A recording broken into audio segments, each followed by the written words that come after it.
Okay. Gotta let him go, sir. Gotta let him go. It's bad for the heart.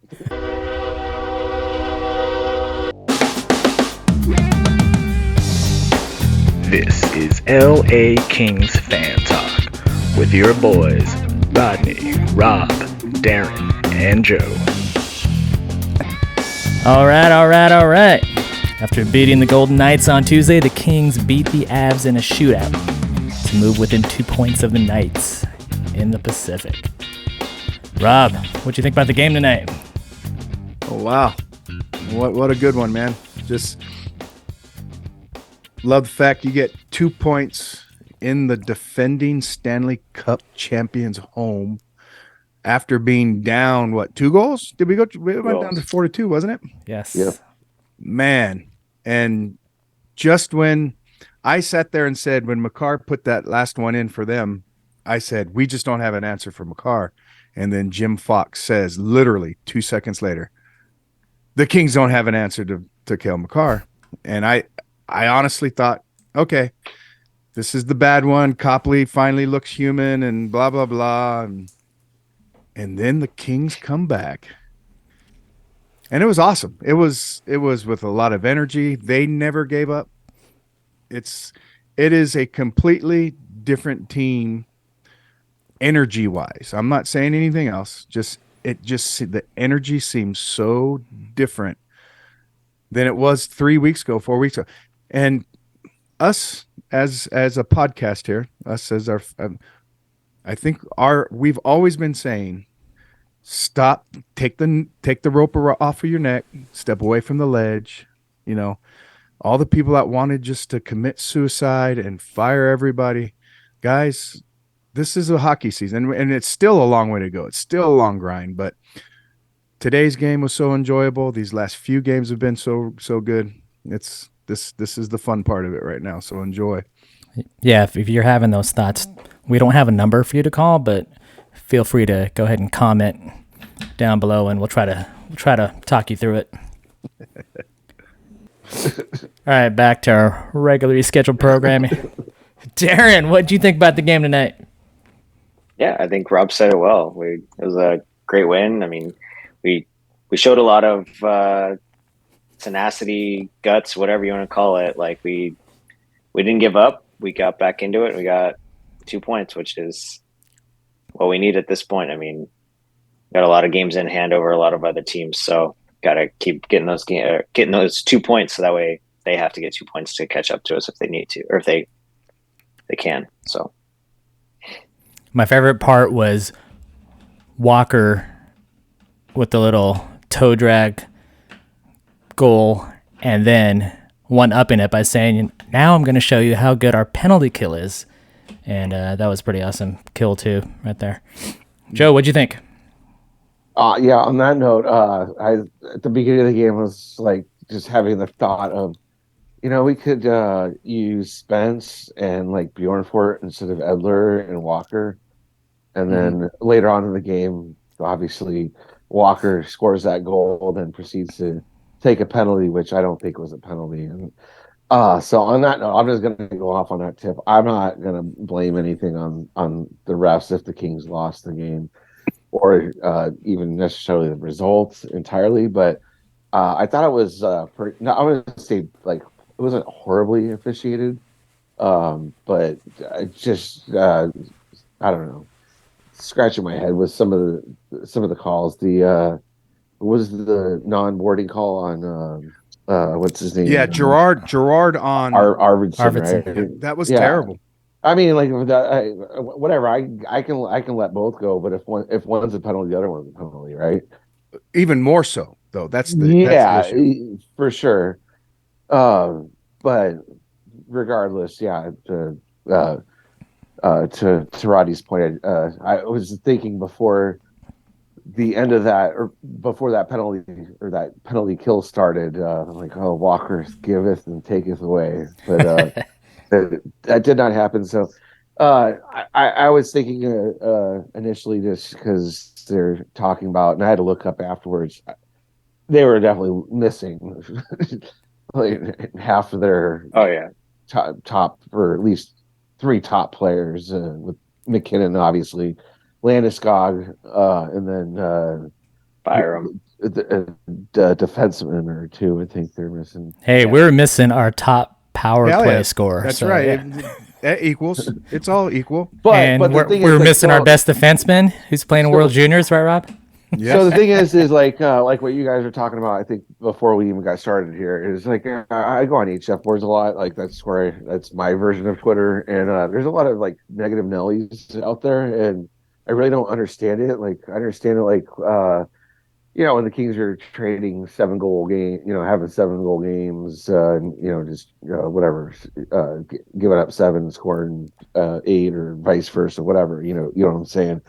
I understand, like, yeah, everybody wants like that to be ironed out, but like there's still like 4 or 5 games above 500. I don't know that we're like well ahead of like 3 or 4 games in hand on the entire Western Conference, but at least you're not 4 games below 500 in the same predicament. So silver lining, but point being, to wrap it back up to this game, if they lose this game, people are gonna like, oh, the sky is falling, whatever. They can't even beat Colorado with missing their top 3 players. Well, they won the game, so regardless how they won the game. They got the 2 points, and that's what you want. You just keep trucking, you just keep rolling, and that's what they've been doing so far all season. And if you watch, like I kind of pay attention to, I stopped paying attention to the where the standings are. I just look at the point percentage, and for the first time, I think all year they're over 60% point percentage, right? So yes, and trending upward. So and to your point there too, Joe, the important part there, it is one of those games where damned if you do, damned if you don't. So I hope we do. We win. The negative Nellies will say, yeah, but we barely beat in shootout a team that was missing 3 of their top players, blah, blah, blah. yeah, Well, that's better than losing to the team, right? yeah, it doesn't matter. Figure it out later. Yep. Win's a win's a win. Yep. And hey, we did that with our 3rd string goalie. So there's that.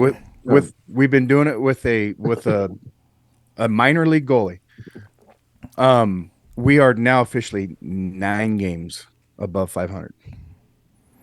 We talk all of our podcasts. I've always been saying, hey, we're 2 games above 500. We're 3 games above 500. We're hey, as long as we keep inching, here we are. We're a little past half. Well, we're not halfway yet. Just under halfway. Yeah. We're coming up to the halfway point, and we're 9 games above 500. We're in a good spot, man. Just we got some. Everyone's got games in hands, but you had said earlier in the year, Joe, forget all that games in hand stuff. If we have points up on people, they have to win those games, and a lot of those teams will be playing each other. Yeah, so sure. We'll take it for sure.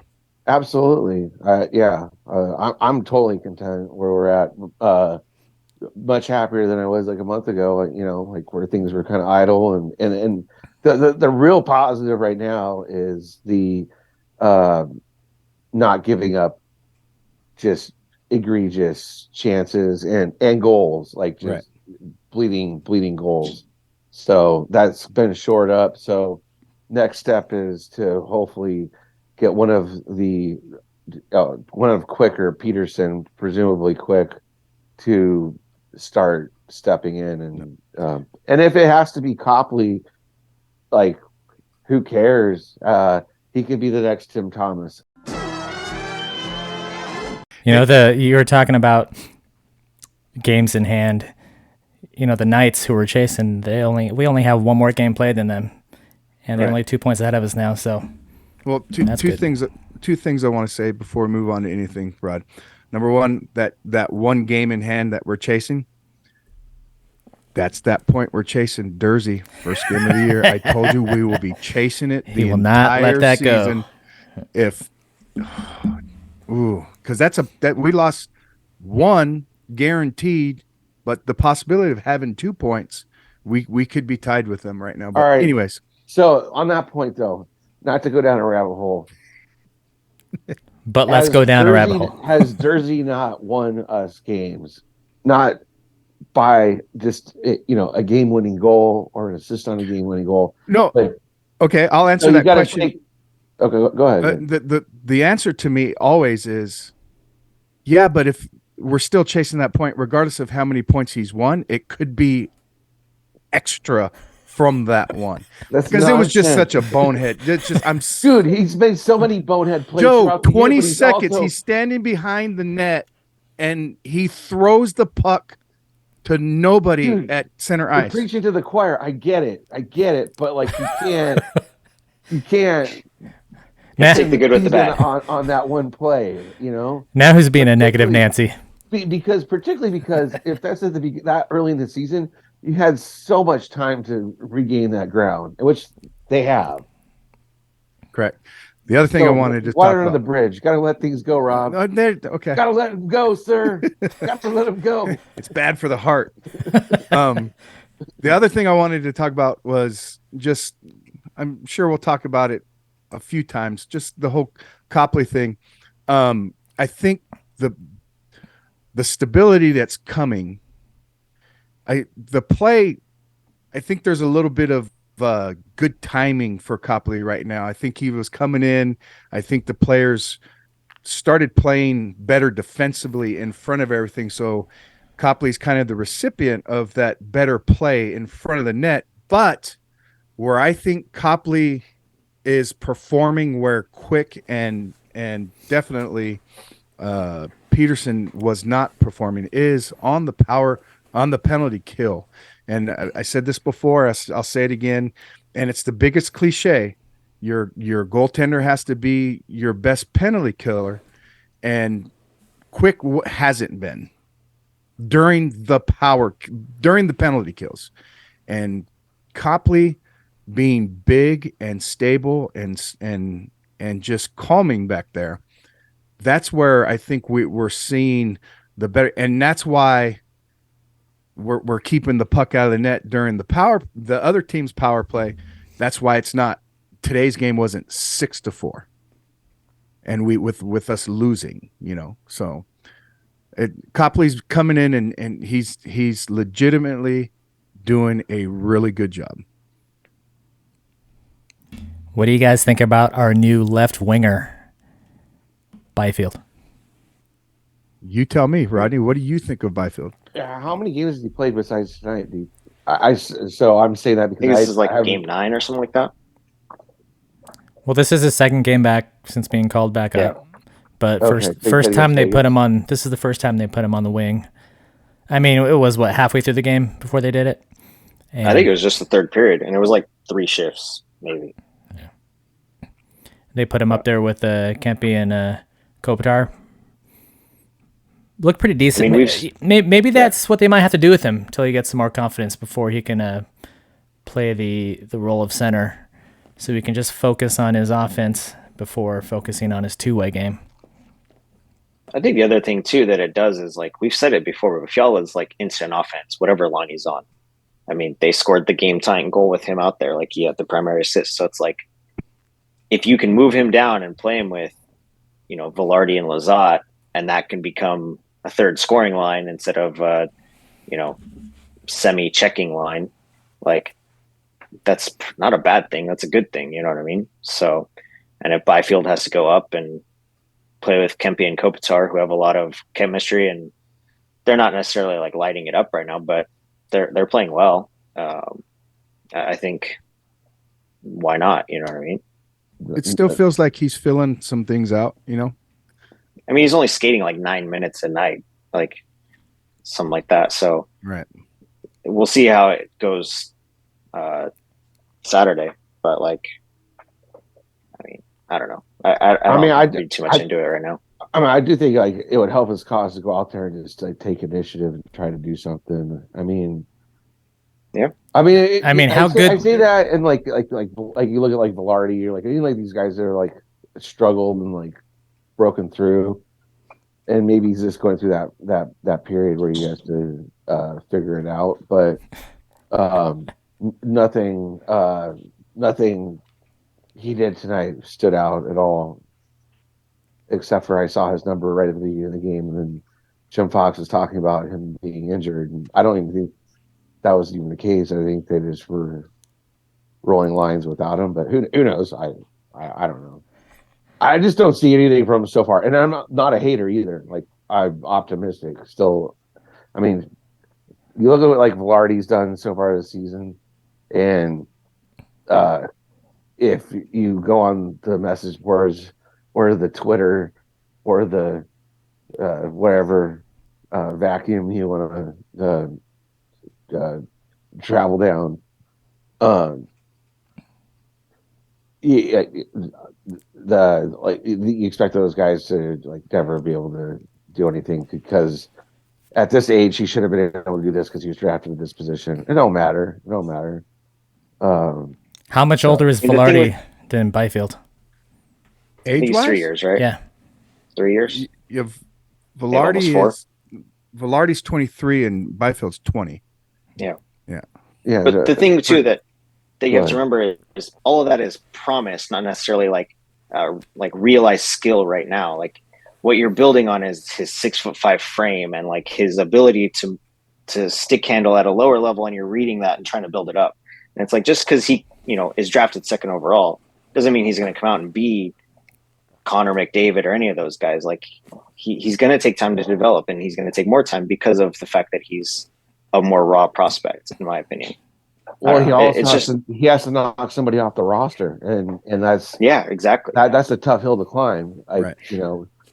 So where does he slot in? Like you have to you're fighting for a spot on the third or fourth line, versus being the second overall pick, being just thrown out to the wolves, and the expectations are low from a team perspective. Maybe from the players' perspective, they're higher, but this is somewhat of a unique situation where he's picked so high, and then the team's actually already kind of transitioned, or the year that he was drafted, already on a trajectory which we didn't know last year. Uh, um, Meaning we didn't expect them to initially be a playoff team, and then this year can carry on with that. Uh, yeah, he's in a unique spot in that on that front, but it's good for us. I mean, as we've talked about all season, like there's Sophie's choices got to be made here with some people, some players that you're gonna have to pick and choose, and um, yeah, I would obviously not get rid of him, but I mean, unless there's a The- really good left-handed defenseman out there. I think we're one of my trading for that favorite I maybe would listen. I don't know. I think one of my favorite parts about Byfield being moved up to that top line is Fiala on that third line with Lizotte and Velarde actually looked really good. A lot of energy. I mean, that line looked really good. I'm like, let's roll with that again for another game or two. See what happens there. Some supporting stats to this conversation right now, just real quick. Just when you're talking about age, the youngest guys and guys that have played games for the LA Kings this season, 23 or younger. Velarde, Anderson Dolan, Mikey Anderson, Kupari, Fagemo, Kaliev, Bjornfoot, Spence, Byfield, Clark, all 23 or younger. And that's a whole lot of guys. So there's a lot of guys that are kind of in Byfield's spot too, but Byfield, he's our second youngest guy so far this year, behind Clark. He's awfully young, and he's taking so much criticism from those vacuums, Joe, from HF boards and Twitter. Well, there's time for him for sure. Get off his back, guys. Give him some time. If I were to tell you guys before the season started that Victor Arvidsson would be one of our top assist players on the team, who would have believed me? I would have. I mean, I think you build off the chemistry that he had with Dino last season, and I think something that you read him as a sniper because he had a couple. Did he have 2 30-goal seasons with Nashville, or is it just one? He had at least one, if not two. Right. And so it's like you read him as a sniper, but I think he's just more of an offensive playmaker more than a sniper. He's more of a gritty offensive player more than a like gritty defensive player, if that makes sense. Like he tries to grind it out a little bit. You know, even though he's smaller, he's able to win those little puck battles, and he makes good passes. I mean, I think I said it. I remember I said it last year. It's like the one thing I hate with him is like he skates in on the left wing and tries to blast a slap shot, and it's like that's not what he needs to be doing. Like he needs to be trying to make a pass. So I don't know if he was known so much as a sniper as he was a shooter. I know he was just, especially last year, he's just a shooter, but he's way more of a playmaker this year.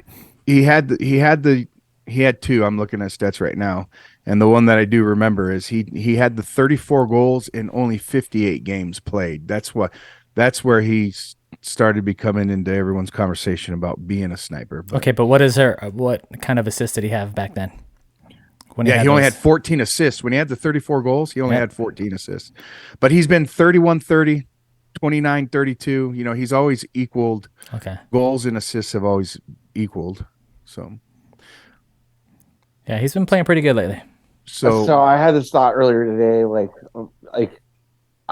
does he not like make you like feel like uneasy with the puck sometimes? Like always, where he's just like so like not sometimes, always. Yeah, it's just like it's all gas, no brakes, and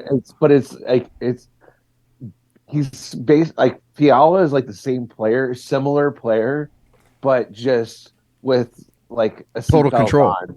Yeah, like just like whereas like yeah, that's better well said, but just way less reckless. I mean, you could say Fiala's somewhat reckless at times, but he's also can react so quickly like to like the puck. He turns the puck over, and but they're both very tenacious and all that, and can also Fiala can be the same way at times too, where it's like I'm just going to fire this puck from out here, and but when Fiala has the puck on the stick, my butthole is not as clenched as much as when Arvidsson does. But I like both players. So, but Fiala makes me nervous when he's the last guy back and he has the puck by himself.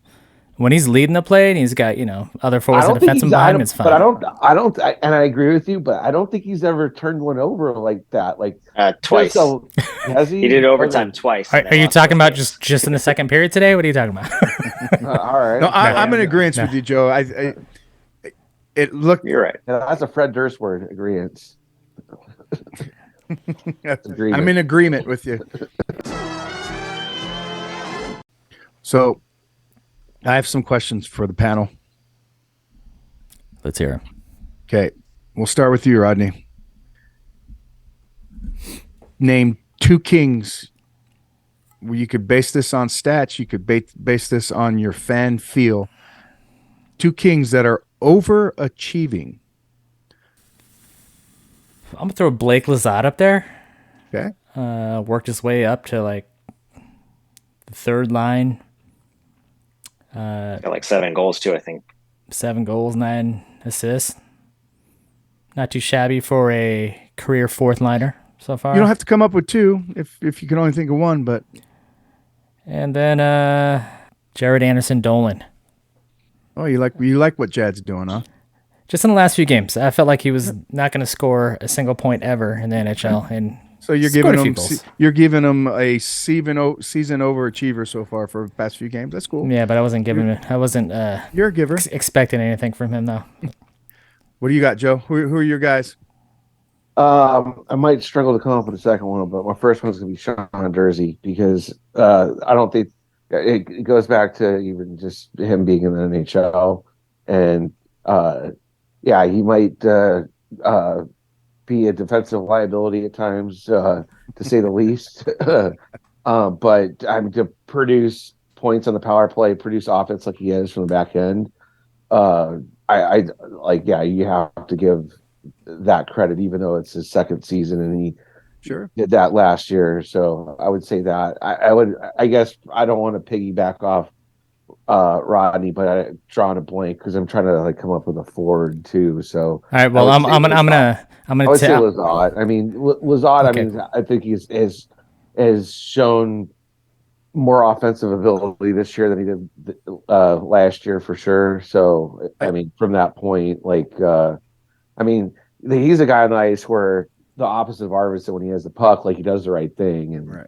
and he's a wrecking ball and tenacious, blah blah blah. And I but think Todd McClellan would agree with both of you guys on that. I think that would be Todd McClellan's choice for overachiever so far. He seems to be liking him and rewarding him.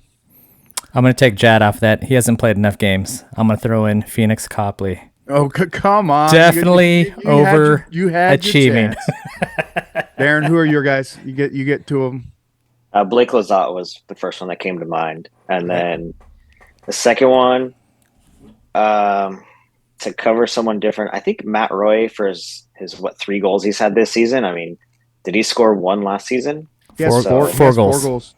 4 goals this season. Sorry, there you go. So, I mean, last season I think he scored maybe 1, and for him to have 4 already, I think that's a little bit of an overachiever for him. But true. Yeah. All right, I'm gonna go ahead and go with Gabe Velarde is going to be one of mine. Who would have thought coming up to the halfway point he'd be leading the team in goals? I think that is a little bit of an overachievement in that way. And I'm gonna go with Mikey Anderson. Yeah, he's our number 1 pairing defenseman to begin with. So how can you overachieve?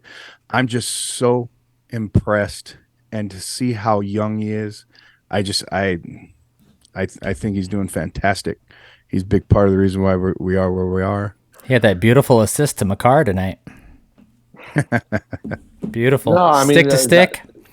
That's definitely for sure, because when you talk about problems with defense and stuff, I that's one player that the cliche of if you don't think of him, you know, that means he's doing his job, and he absolutely does. Yeah, I was surprised that when he said earlier that he's one of the how old is he? 22 or 22, 21?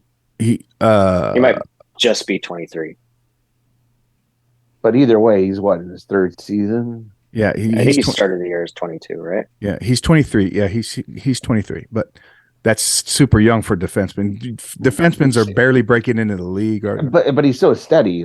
He's not a liability. And granted, he's playing with Doughty and whatever. You can talk about Doughty this and that. If you're gonna throw shade at Doughty, then you have to say that, okay, well then Mikey Anderson's compensating for him, so you can't have it both ways. So he kind of reminds me like Mikey Anderson is to our defense what Philip Deneau is to our offense, to our forward line. I'm glad you brought him up, because I couldn't bring him up as an overachiever, but when he scored his goal tonight, every time he scores, I smile, and it's not because he wears number 24. I love he's just such a good guy too. It seems whenever you interview him and stuff, but he's just such a team player. He is that is a hockey player. Yeah, that is a hockey player. He cares about the team, and he doesn't even really get interviewed that much. You just see it through the camera lens. When he scores a goal, he gets so excited. And then preach it, Joe. Preach it. Yeah, which I was looking to buy Philip Deneau. I'm not gonna buy a jersey because I'm not a jersey guy, but I needed to know the jersey shirt, or I don't know. I just want his fucking nose on a t-shirt. Philip Deneau's. That's what I call him. That's great. That sounds like our first piece of merch. There you go. Deneau's, yes. Rodney, get on it. All right, so we gotta go because we're fans. We'll just do one. So we got to go one underachiever. We got to go one underachiever. Darren, we'll start with you. Underachiever, Doughty. 2 goals on the season. He plays a lot of minutes, but I don't think his offensive game has been as good as the 18, has in the past. The 18 assists isn't enough for you? There's something watching him. I just don't feel like it's quite. It's not the same as it was last year. You're entitled to your opinion.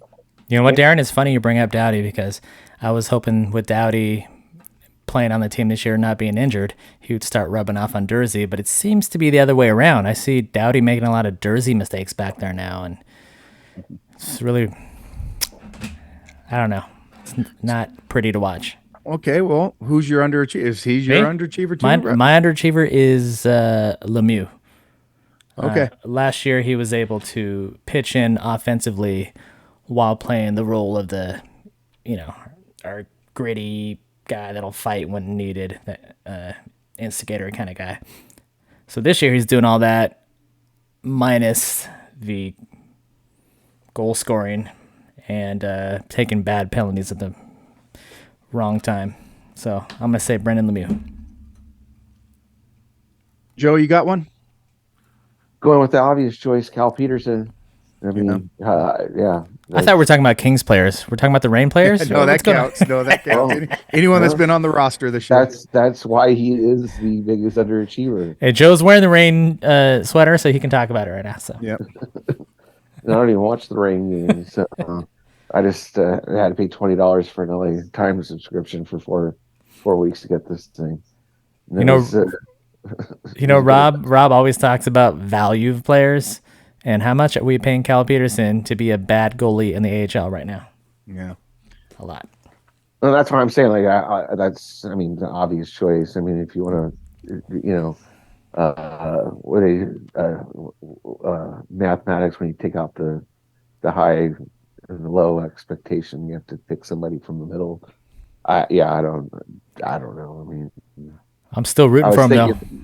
Yeah, I was thinking kind of Trevor Moore earlier, but I mean he's still playing well, but you want the trajectory to continue upward, and you want to see more. Yeah, I don't go ahead. So Rob, you're last on the conch. We could leave it at that. I mean, I'm sitting there. Can you call Moore an underachiever? And I think you can a little. Yeah, I mean, but is he, because you're a second line player, and your numbers point wise, your production. There's some third and fourth line guys that have just as much production as you do, and you're getting those second line minutes. So, in that sense, yeah, Trevor Moore might be a little bit of an underachiever. But who is your pick for underachiever, Rob? Your one pick. Adrian Kempe. That surprises me. I thought you were going to say Kaliev because I know you expected him. I know you expected Kaliev to lead the league in scoring at this point. So, for you, I thought he would be your underachiever. Is what's his name? Kempe was within like one goal of leading the team in goals a day or two ago, wasn't he? I looked. I was surprised. Kempe. But yes, I would agree with you like a month ago or 2 weeks ago. Right, probably. And that's. But yeah, no, that's I guess fair. Yeah, he's number 2 on the team right now. He's second on the team. You take out the empty netters and stuff. Then he's last. and to bring this full circle again, or not full circle, but to go back to conversations we had before. I did look earlier, and we still have 7 players. If Kaliev can get healthy again, still have 7 players that are on a 20-goal pace. Right. And what's crazy about that, Joe, it's real even. It's Fiala with 10 before tonight's game. Fiala with 10, Kopitar with 10, Arvidsson with 10, Danault with 10, Kempe with 13. Danault 11. Velarde with 15. It's now 16, right. And then Kaliev has 9. He's going to be the 7th guy with 10 goals or more. And it's spread out, which is good.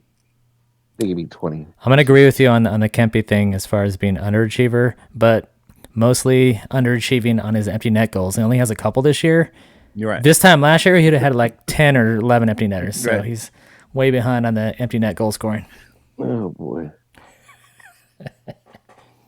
Hey, at least he's scoring when it matters. Yeah, the shootout stuff. And what's funny is the 2 guys that I picked, they've won extra points for us, and because that's what the shootout is, right? It's just who gets the extra point. And Trevor Moore went back to back on shootouts for us, right, with the scores. Right. And Kempe scored a couple good shootout goals. 3 straight, right? What's that? 2 straight where he scored or factored in the game winning or shootout winning goal. Calgary That was more, in wasn't the overtime. Trevor Moore. No, I'm saying Kempe. Kempe Sorry, now what did I say? has Yeah, yes, Kempe. He's got yes, the Calgary goal, and then the one tonight. So yep. What And Trevor game? Moore did it back to back nights too. What game was it when Kempe and Arvidsson were coming down on a 2-1 to win? Calgary. I Yeah, was at that to game. win That that was sick. It game, was right in front of us. Yeah. that's the most emotion I've ever seen Kempe. And he didn't even score that goal, but he had that pass to Arvidsson, and he was it was awesome to see that emotion for a change coming from Rob's boy Kempe. Yeah. Velarde's like he's I tweeted out today about how he does what a couple of our guys I wish would pay attention to a little more. He shoots where he can score from, not above the circle. He gets inside the circle. He gets to the dot and shoots. And we still got a couple guys out there that'll fling little wrist shots from above the circle, like if they're gonna with no one in front, like if that's gonna beat a goalie. Well, I think with Velarde, like the thing that this year that in particular is, I think you're saying this is tonight is a perfect example. I didn't even see the puck go in, and it took Jim Fox and Faust at least a second to react. And I was like, "Where the hell did the puck go? It had to go into the net, but they're not reacting." Because the reason I thought that is because where he was shooting from, he got that pass. I'm like, oh, he's like, and that's like such a beautiful thing to see. Like, and like a player doesn't have to be a Kings player, just hockey in general, where it's automatic. Like, Yep. like oh, he has a puck right there. There's like a 90% chance that's Yeah. going in. You're a professional, and that's Yeah. professionals bury that. Yeah. It's just like a robot. Yeah. And then which is like, was he like considered when he's playing center to be more of a playmaker or maybe a mix of both? Because he's like a pure sniper. Like We've always said his hands and so good on the hands, wall too. Yeah. So good on the wall. If he only had that, like if he just had that like burst of speed, that extra even jump. if he had Kopitar speed, which is not speed, but like just that little extra boost, like damn. But Jason Allison, I'm telling you. Yeah, that's a good comparison. I mean, that really is.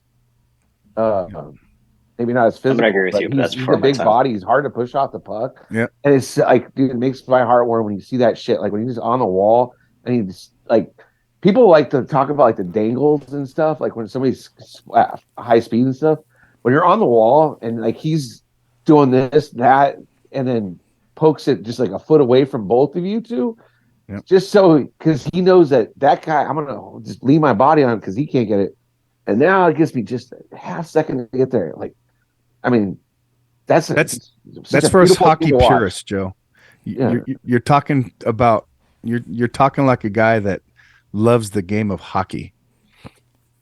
Almost like you've played the game. Almost like you've played the game, and you know how difficult it is to. You don't sound like the these. Boards.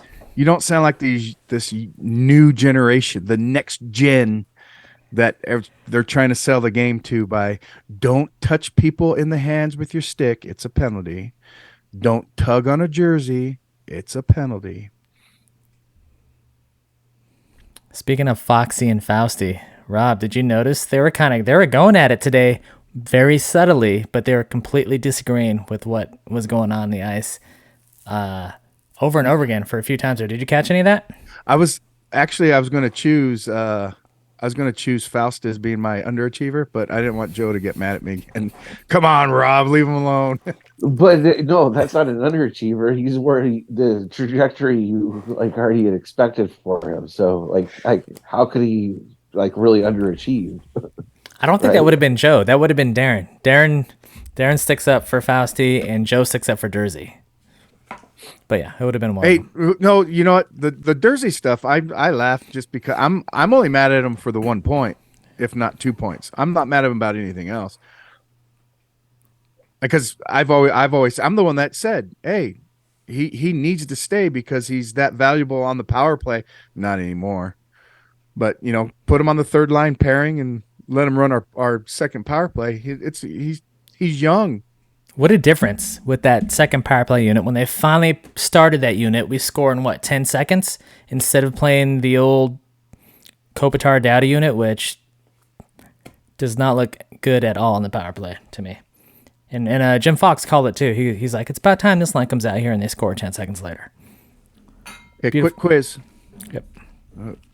Buzz in when you know the answer. Don't look at your screens. Who's second in penalty minutes? Oh, what's his name? 22. I can't think. Fiala? Fiala. With today's penalty, he moved into second place. Do you know who he leapfrogged? I thought he was gonna be leading it. Jersey. Nope. Hold on. Lazat, maybe. Lazat. Isn't that crazy? That's how non-gritty we are. He's our enforcer. When Fiala, Lazat, Kempe are your second, third, and fourth leading penalty minute getters. Smallest guy on our team has the most penalty minutes. Wow. He had a stretch of like 3 or 4 games where he took like a penalty and a half. I think it was that Buffalo. Wait a second, Rob. You're stretch. wrong. You're wrong. Am I? Brendan Lemieux still leads the Kings, even in a short amount of I've time. said second. I've been talking about second. I left number one because that's obvious. Oh, I thought you said Fiala was second and Lazat was first. Fiala is second now. Oh, okay. He took over today. Lazat. Got it. Yeah, he leapfrogged Lazat for second place. Joe, who leads the team in plus minus? Who would you guess? To know. Dano's No, actually not that. He's actually a -3. He's one of the worst. It's actually Mikey Anderson, Okay. followed by your boy Iafallo. Those are our top 2. Oh, hey, let's talk about that real fast. Yep. Let's Let's talk about how you were There's not a some- fan of him moving up to the second line, but he's been playing well. But here, we're fans. Got to give credit where credit is due. Mm-hmm. Is there a direct correlation from him coming back in our win streak? Maybe. Or also just the goals against too, because you have somebody that's Responsible two-way Penalty player. kill. yeah, or just Penalty kill gets better on the forward end. penalty kill. You got somebody that's retrieving pucks on the forecheck, somebody that's not letting just simple hockey, I guess, simple defensive plays, effort plays. So not sure that is directly a correlation, but Well, how's this sound? possibly. How's this sound? How many games has he played? 16? 16 games he's played this season. We have scored points in 12 of those 16 games.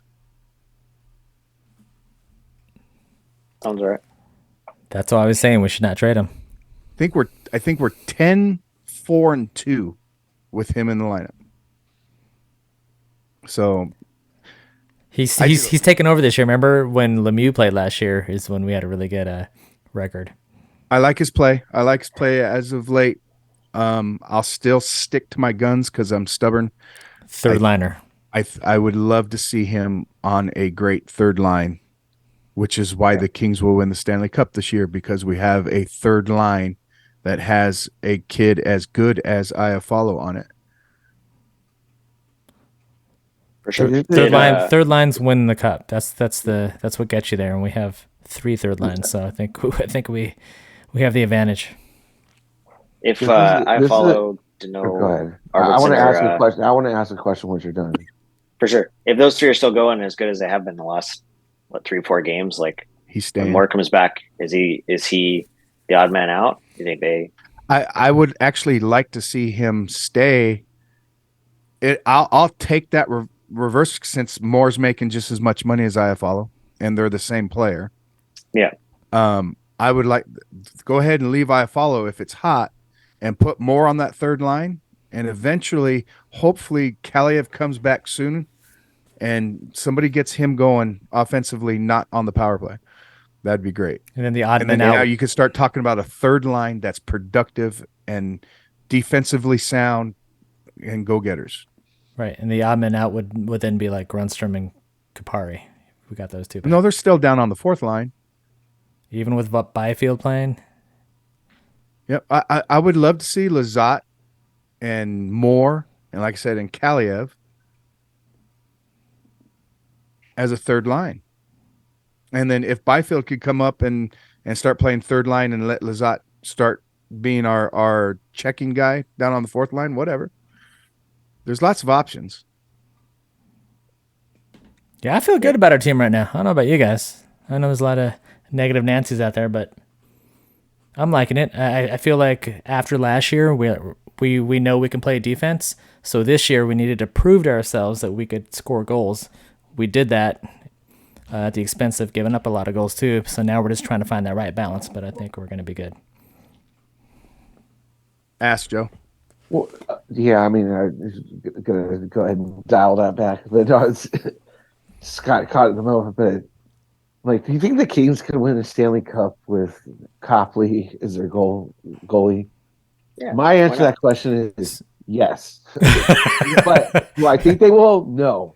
But I'm just curious. Like, so yeah, I don't know. You could answer that question, but There's not much of a difference from Quick. Do you remember Quick was just the goalie they had, and the minors that I brought up? He was not a highly touted, yeah, but it's different because like Quick was like just in the, like particularly in the playoffs, and obviously we haven't seen Copley play in those situations. give it a few months. Quick is never a goalie about the numbers. Quick is a goalie about the competitive attitude. He still is. And the athleticism and the ability to just be in the moment, and and that was also a product of the fact his numbers also suffered because of the fact that the Kings were a good defensive team then. So, if he had to make one or two big saves a night and he didn't make one of the two big saves, that made his save percentage look way worse than what he was really doing back then. Right. And But your he answer generally made two of those big saves. Right. So your answer in my question right now is Jonathan Quick. I said the Kings will win the Stanley Cup. It's not necessarily with with Copley on the roster still. When we get into the playoffs, I can very well see Quick going in and saying, we lean on him saying, okay, we've managed your load limit during the season. We brought up we brought in Copley to really take a lot of the load off. He should be fresh, and what's to say he can't find some magic and steal a series, or how about steal a Stanley Cup again? It could happen. But real quick with Quick also, that last game against Phoenix, he threw a shutout, but the ref with the 5-on-3 call, that's the only goal they scored, and then we lost it in shootout. Right. If it's not that 5-on-3, Quick throws a shutout that game. He played very well. He's rested. We're just riding hot hand right now. I don't think there's anything else to look at it. As soon as Copley comes back down to earth, which I hope is never, but eventually when he does come back down to earth, I think you'll start seeing the whole back and forth again, and Quick will be playing every other game, and Copley will be playing every other game, and hopefully we'll be winning 60% of the games.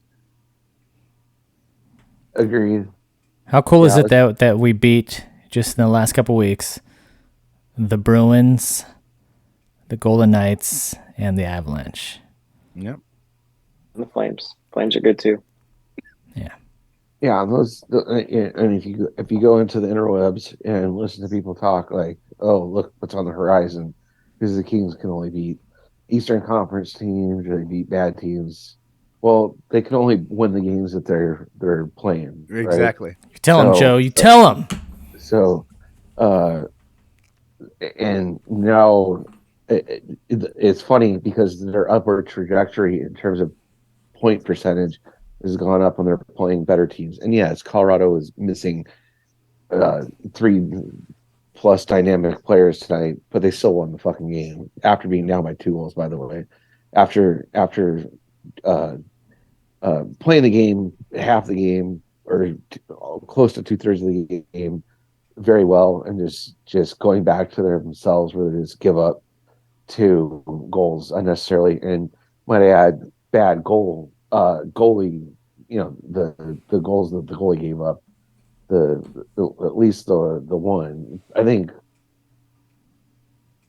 from my memory, I don't. Second goal was savable. The third one was like a hard play, and he should have probably had it. But So, but like, yeah, either way, like, yeah, they come out with the point. So, I don't know. I don't understand why you're a fan of. I understand being a realist. Like, I don't like. I'm not. Uh, don't think the Kings are the best team in the league by any measure. They're a work in progress for sure. Well, in the But next 4 games, we're gonna play both the Bruins and the Knights again. So that would be if we could beat them both again, that'd be amazing. Throw in 5 games, and you're talking Oilers and Stars in there too. Right. Those are just some. This is a gauntlet right now that we're in the middle of. There's only one dumpster fire team we're playing in the midst of our next 5 Justin games. McCarty, where you at? And I swear, if we lose to the Flyers, Right. And Oh that would my be so the God. Kings, right? We lose the crappy team, and then we go and beat these teams we're supposedly shouldn't Hey, be beating, you know? they're a good team. The Kings are a good team. So, are, Joe, I'm not going to say they're the best team, but they're a good team. Joe, And you know what? The 8th place Kings in 2012 ran the fucking table. And I'm not saying that they're going to, but you just got to get there.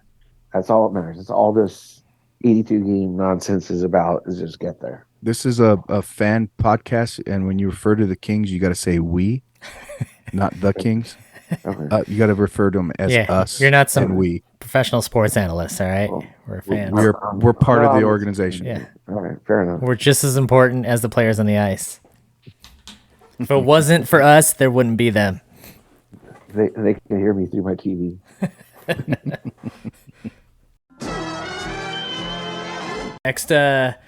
Next 4 games: Flyers, Okay. Stars, Bruins, Golden Knights. Darren, how many points do we get out of those 4 games? And throw the Oilers in there.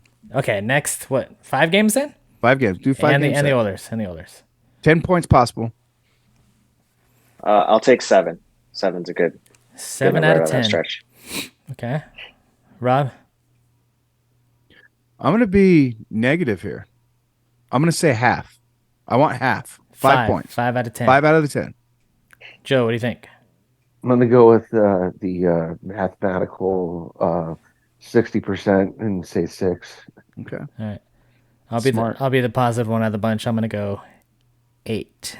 Ooh, we stay hot. Stay hot. That Yeah. means 4 wins. Not even well. That I could guess be that overtime wins. That could be 2 Could be loser 3 and 2. points. It could be 3 wins and 2 loser points. All I know is when things were looking bad and we were trying to be, the stable fan base for the stable fans in our fan base for all 20 people that listen to us. I remember saying, how would you like to be the Anaheim Ducks? And I saw a stat just the other day. They've only won 3 games in regulation this year. Are you kidding Something me? like that, yeah. That's nuts. It is nuts. So I watched the Kings Ducks game, whatever it was, a week or 2 ago. The Ducks are fucking awful. Like, Oh my and God. I'm not even a hater. Like, I'm not say don't like the Ducks. They're fucking awful. Hey, they just beat the Golden Knights, Joe. good for them. I doesn't mean anything to me. Just rapid fire stuff. Brant Clark had a goal, an assist yesterday, had another assist today. He's performing. He's doing well. I think there's a conspiracy out there against him with the World Junior stuff. I don't think Hockey Canada likes him. No, I really don't. Because they like smooth skaters. They don't care if you put points on the board. They like. But he's so good, man. Even with all those kids out there that are supposed to be the best and everything, he looks better than everybody else. Not named Connor Bedard. Right. He's just looking good. That's all. You know what would really help the Kings make the playoffs this year? Is if you guys would like and subscribe to the channel. Even if you hate us, just like and subscribe. And what, Rob? Share. I'll have to do that. All right, Kings fans, that's our show for today. Until next time. Go Kings, go! Go Kings. Go Kings. Mr. Ben Gaming.